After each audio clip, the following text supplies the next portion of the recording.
bra strap, shut my. How disrespectful. Hey, it's me. It's Kayla. So I'm gonna share with you my #1 tip for guaranteed weight loss, and it is flat tummy tea. Just kidding. Anyway, so I want to share with you my #1 tip for guaranteed weight loss, and this is something that I've definitely learned through trial and error, to be honest, and that is weighing your food. And not just weighing your food, but being more aware of how much a serving size is in food. You can lose weight without weighing your food, just like you can lose weight without counting calories, without counting carbs. There are many ways to lose weight, and whatever's working for you, I'd say to keep going. But in my scenario, my weight loss did not really take off until I was measuring everything. Why? Because there's no way to be accurate 100% of your calories, carbs, protein, fat intake without knowing how much you're eating. Many of us that have been obese or overweight have a problem with overeating and binging. And because of that past, we have a hard time with portion control. Here are 2 vocab words for you. Serving size is the recommended amount to eat. Portion size is how much you actually eat. So I'm gonna give you some examples that really make me mad. So, Pop-Tarts. Raise your hand if you've eaten 1 or 2 packs of Pop-Tarts in a sitting. Raise your hand if you've had more. It's okay, I'm not judging you.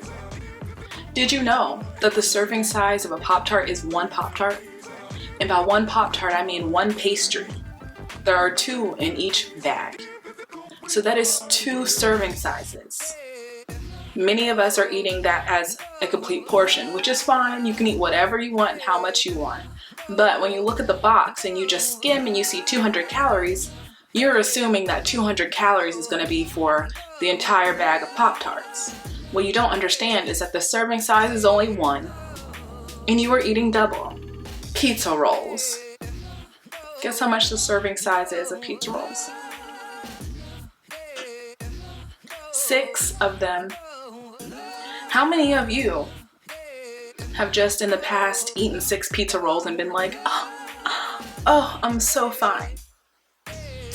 I'm gonna be honest, I've gone through a 50 pack of pizza rolls on many occasions, to the point where that's actually the bag I would get. I would get the big bag and eat the whole thing, maybe over the course of an hour or 2, but I would eat the whole thing. That's 10 servings. Ketchup. Ketchup is a big one. I have learned to measure everything. I measure my ketchup, I measure my mayo. You've seen it, I measure everything. You wanna know why?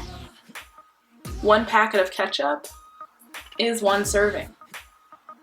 How many of you just use 1 pack of ketchup and you're like, oh, that's enough ketchup for me? The point of this is not to shame anyone for eating more than the serving size.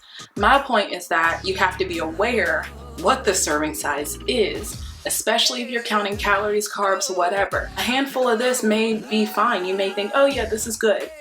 But you have no clue how much this is, because your hand is not like, legit measurement. The bag doesn't say about 3 Kayla hands full. It doesn't. So this video wasn't, just me preaching to you.